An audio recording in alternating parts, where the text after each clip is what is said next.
Parking downtown is problematic, right? It's hard to find a spot.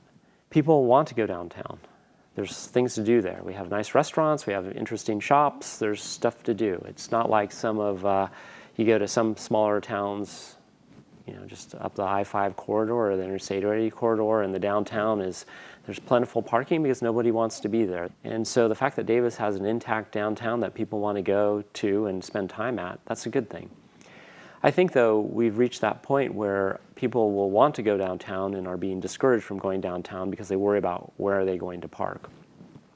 And we had a parking task force that spent almost a year. There were, I want to say, 11 meetings. It might have been 12, but each meeting there was a sizable reading packet, a very good discussion, and we brought in outside experts on the issues of parking and parking management.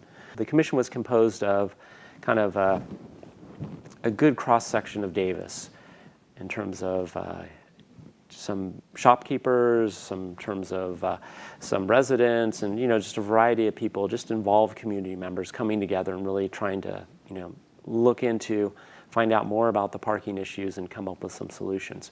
And so we made use of a lot of the previous studies that had been done by both the downtown businesses and also the university and also the city, pulled them all together, and ultimately the task force came up with 18 or 19 recommendations.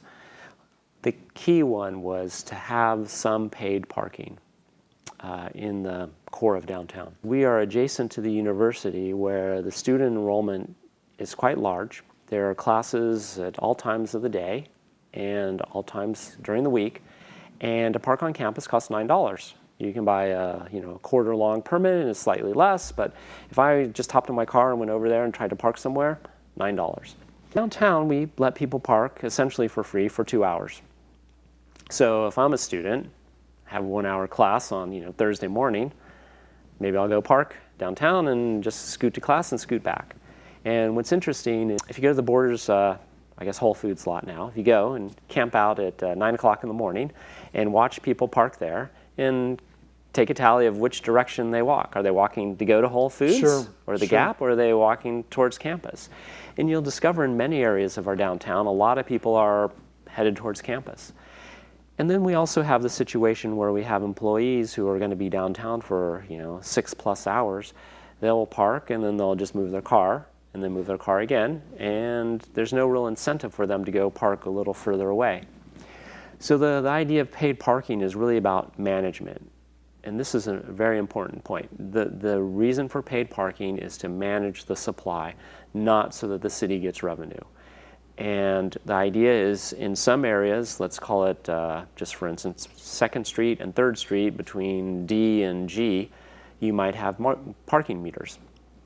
And what you would do is at the parking structure at 4th and G, you allow 8 hours for free or some extremely reduced rate. So the employees would preferentially go park there. And students go park on campus. The university has built lots of nice parking structures for students, and the fact that they're parking in our downtown, taking up spaces away from people who actually want to come downtown and shop and eat, that's not a good thing. Have them go onto campus. The parking meters of today are not the parking meters of yesterday. They will take money, they'll take credit cards, and they will take these sort of magnetic stripe cards.